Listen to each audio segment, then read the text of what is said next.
Now I'm going to do a quick flight test with my new wooden Flying H with the Wookong, so not sure how it's going to turn out, but we'll find out in a minute. So I'm in GPS mode. I'm just going to keep it in that right now for the first flight. So that's it. I'm going to arm it.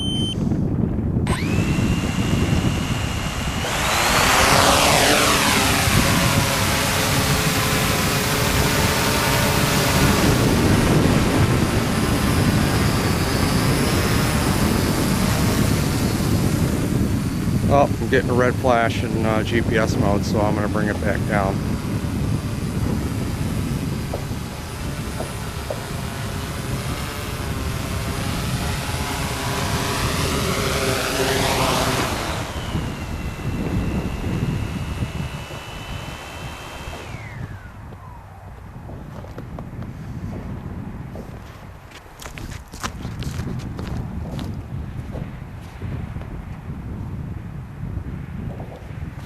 Okay, now I'm flashing purple again, so I'm going to lift back off. Try it again. It's a maiden flight.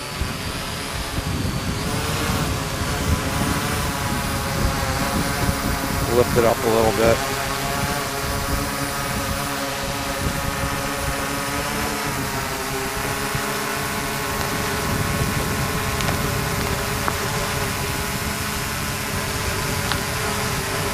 Yeah, I'm flashing purple, so I'll lower it down a little bit. Seems to be flying okay so far. It's got a 4S battery on it.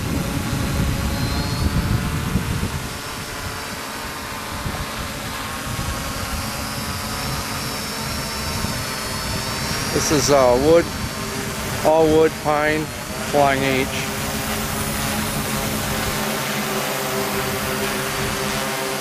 I've only got a 3500 milliamp 4-cell on it. So far, this is my first experience with a Wookong, so I'm not really positive on how these work. So.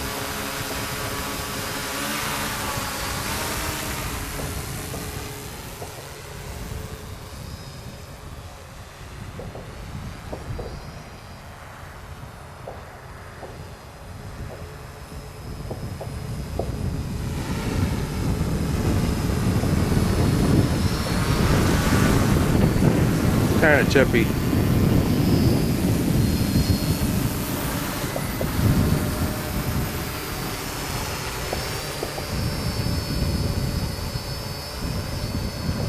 Seems to be flying pretty good.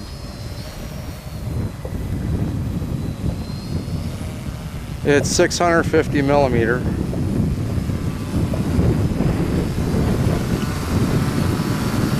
It's kind of breezy out here, so.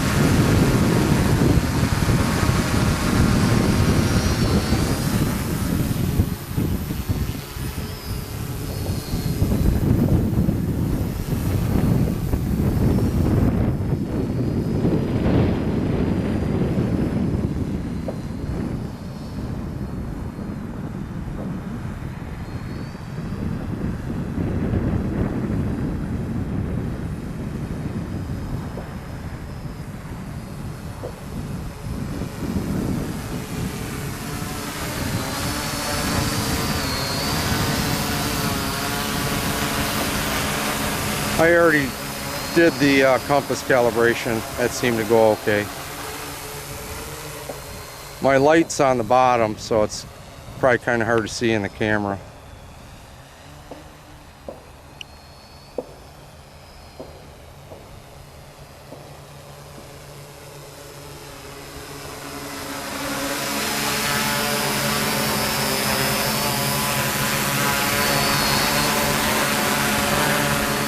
It's got 630 kV motors.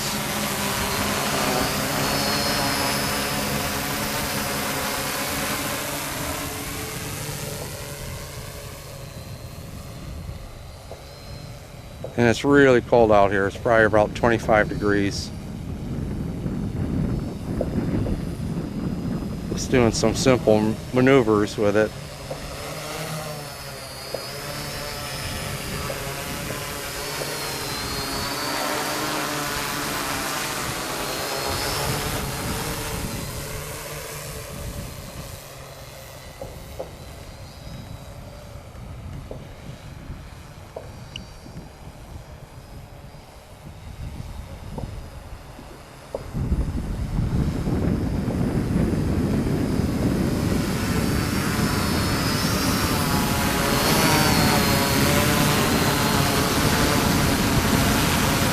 I probably don't have my GPS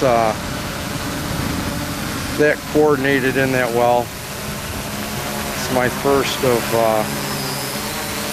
starting to get all white, so I'm going to bring it down for a landing on my flasher.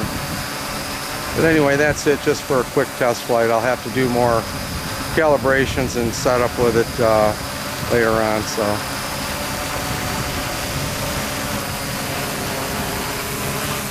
yeah, I'm going into yellow, so all right, I'm going to bring it down.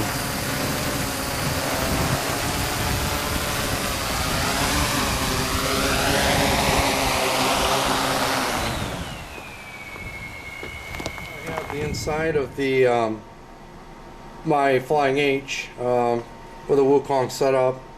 It's basically a traditional setup with the IMU in the center and the arrow points forward on the CG point, and it's got the AR8000 for and the DX8 for the transmitter and receiver system, which I always use.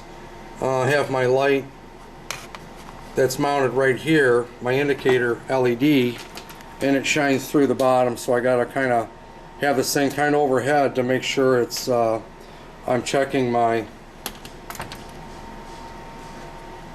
light coordinations with what modes it's in and stuff like that.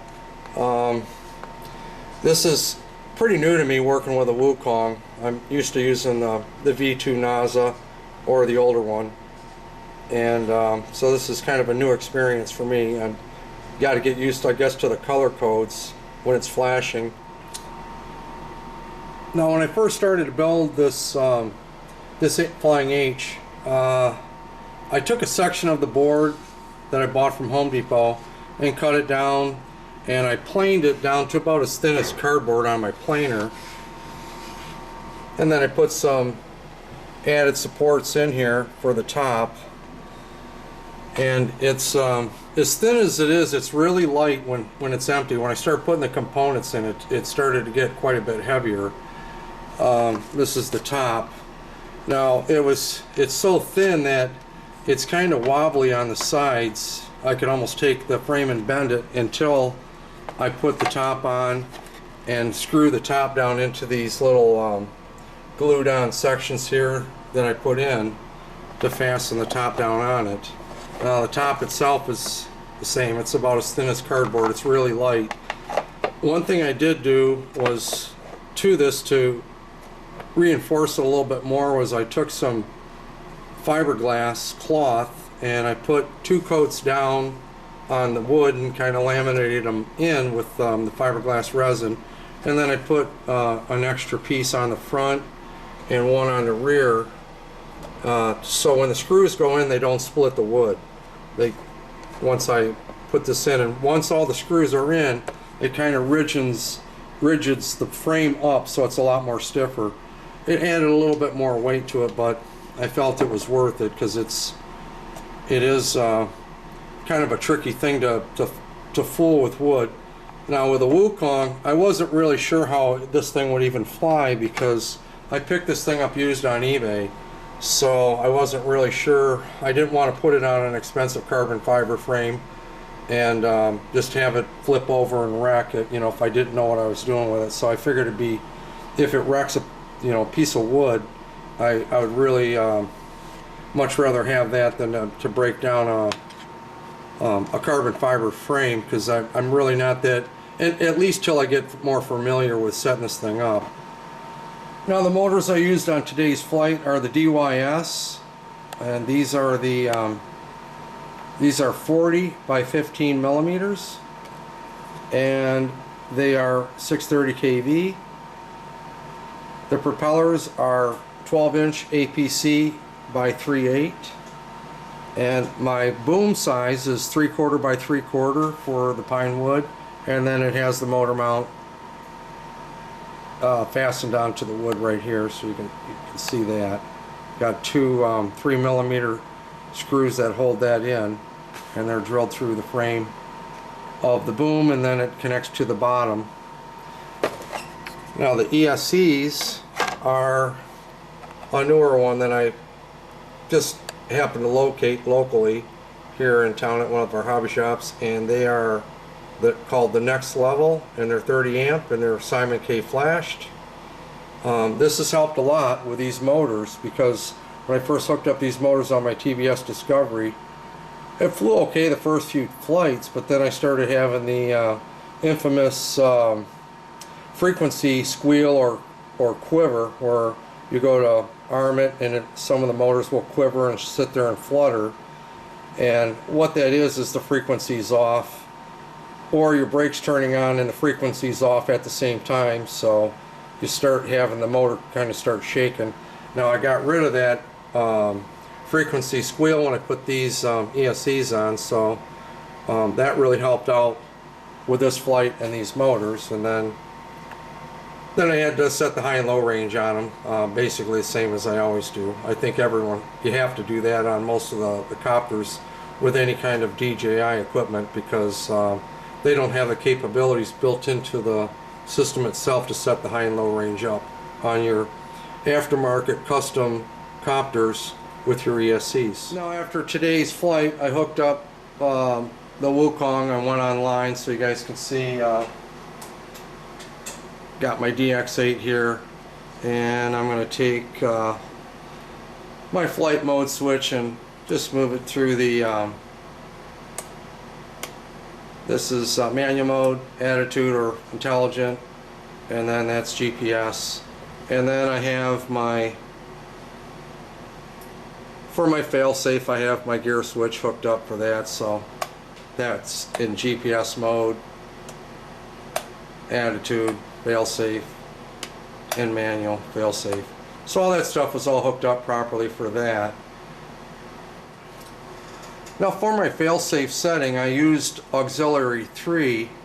I didn't hook it up to the knob and try and adjust the gains or anything. I hooked it straight up, and I'm using the mix switch, and that's on the lower right hand corner of your DX8 right there. And so that I can go back and forth to start the return to home or go back to standby. Now on the gains, Ali Shamo had a real nice video that he uploaded with setting up a Wookong. Well, he was using a Futaba. I have the DX8, but anyway, he posted these gains for the 650, and those are the gains I used today, and I was pretty happy with them. So thanks to Ali Shamo for putting those gains up.